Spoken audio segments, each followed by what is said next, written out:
Welcome to Coaching Uncut, a special series on the Unstoppable Woman podcast, where I take you behind the scenes and give you a peek into the private coaching I do with my clients.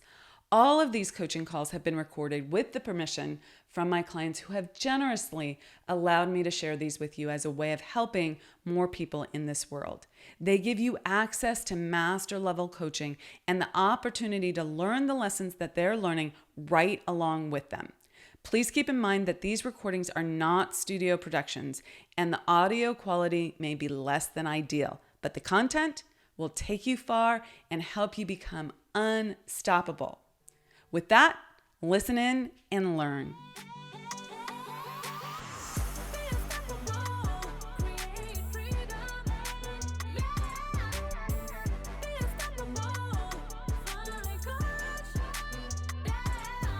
As a female business owner or entrepreneur, have you ever had that moment of guilt where you think, am I allowed to do this? Am I allowed to spend my time this way or buy this thing, invest in myself like this, get the support I need? Intellectually, you get it. Of course, this is how you're going to scale. But there are still those emotional niggles that you have, feeling guilty about spending that time or spending that money. Overcoming this guilt can absolutely take some time, but if you shift your perspective, you can get to the point where you no longer feel the guilt creeping in. And guess what? You're able to scale so much quicker if you're not slowed down by this totally unnecessary guilt. Listen to this call with my client where we discuss overcoming this entrepreneurial guilt and apply this lesson to your business and your life as well.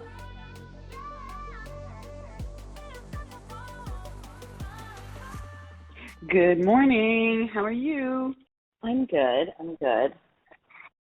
So this is relevant, but maybe not relevant, but it's top of mind. So tell me why, my fine friend and mentor, why is it like I've got a cleaning woman coming today?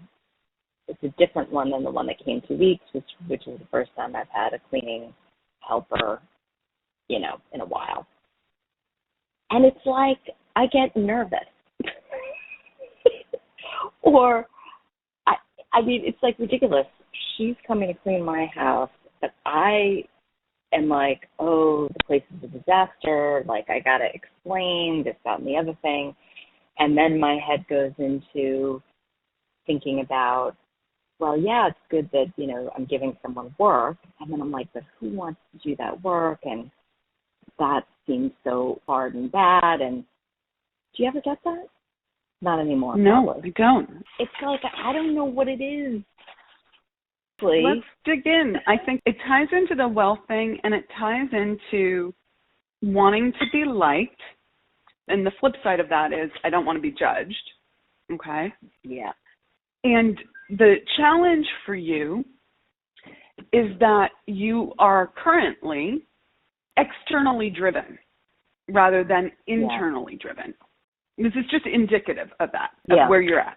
That other people, you need to react and do the right thing for other people. Now, to be super, super clear, I'm not saying treat people poorly. I'm not saying be disrespectful. I'm not saying be uncompassionate or non-compassionate. Yeah, right.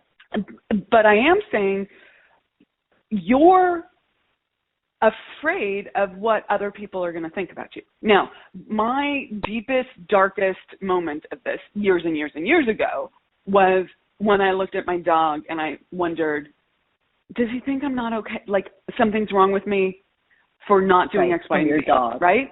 For my dog. Like, the like symbol of unconditional love, right?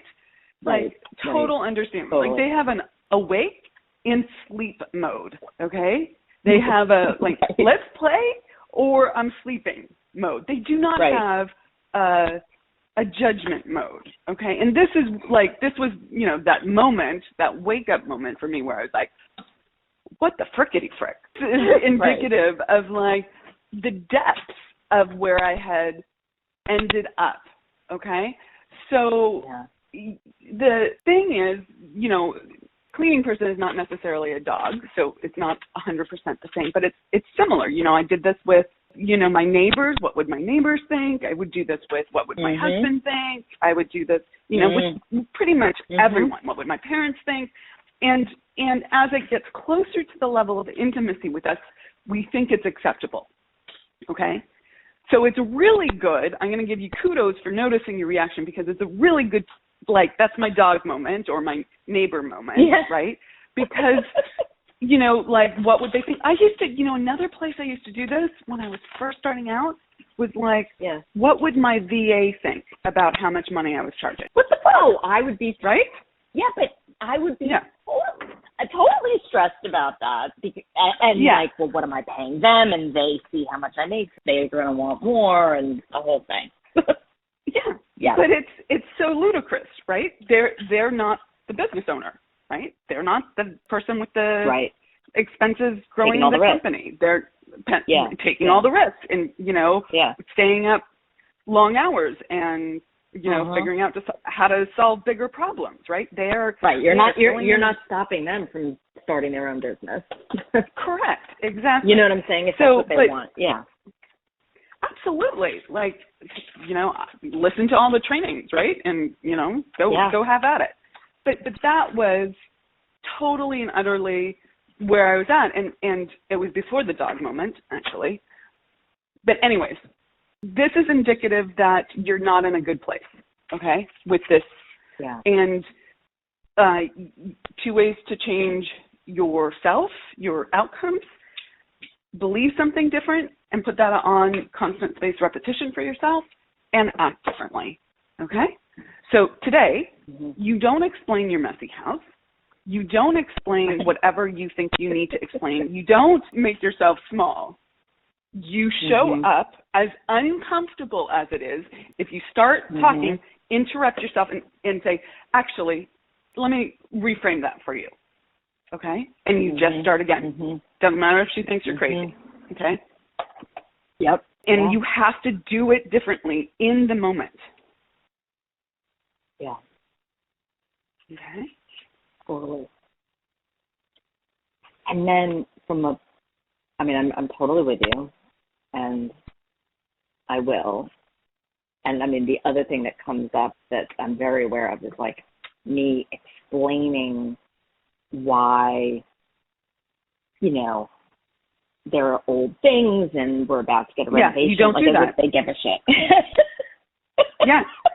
No, you just, you can give her or him direction, right? You can say, these things are here and I would like you to do this X, Y, and Z with them. Or you can say, you know, like, please just work around these things for right now. That's fine. Right. But you, like, zero explanation, okay? Zero explanation. Right. I mean, meaning, like, rationalization. Defensive. Like apologizing for it. Correct. No, totally. Now, it's weird because for, you know, earlier in life, I mean, I went through a period where we had a cleaning person like on the regular, like maybe every 2 weeks or something like that. And it was, I mean, I got used to it. So I don't know what my point is, this other piece around, it's not, I don't feel like it's because I feel I'm undeserving, but I get into this headspace about why should I get this if that person is living in a lesser financial situation, or, you know. So think about that from a rational perspective, okay? You mean I have to be rational? Like, how many people make less than you do in the world? Do you have to make yourself small to save those people? Is that how you're going to save them? No. Like, it just doesn't make any sense. And I'm not even really trying to save them. I mean, and it doesn't make any sense either because it's just guilt. It's kind of like hear no evil, see no evil. Like, I don't even have a strong drive to save everybody. That's what's weird. This is just you feeling guilty for the life that you had. had, Yeah. excuse me. Like, same thing with the experience of being in Puerto Rico, right? Yeah. Okay. Yeah. So you have to act differently. Which is, among other things, it's the feeling that I want to shift. I mean, yes, I agree with you. I have to act differently, but I also don't want to have this feeling of guilt, or I guess guilt is the main one. Just feeling bad, like I have to hide so that I don't make someone else feel bad. Yeah. Right. Like, it really is, in the moment, choosing to think about the situation differently so that you don't feel guilt. Yeah. You have to do it differently in the moment. Okay. Starts right now. Yes, yeah, I know. Like, if you want to grow a significant business, you have to learn this, okay? This is the difference between the business owner and someone who's not a business owner, okay? Yeah. And you get to decide what kind of business owner you are.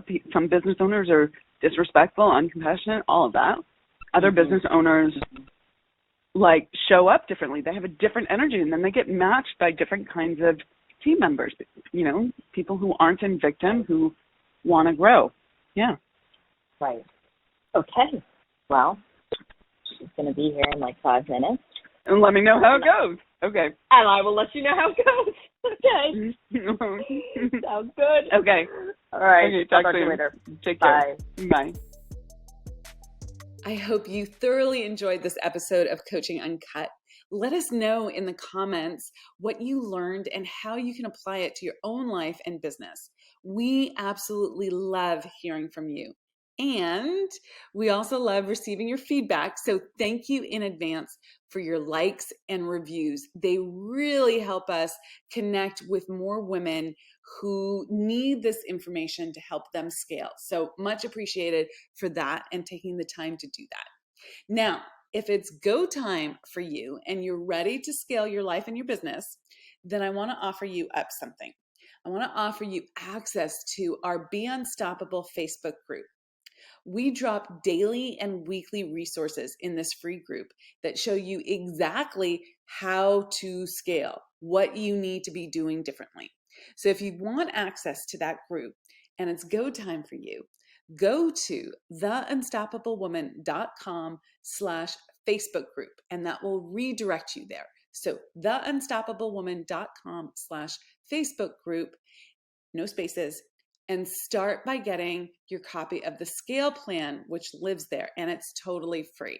So go do that now, and then tune in to the next episode and continue to be unstoppable.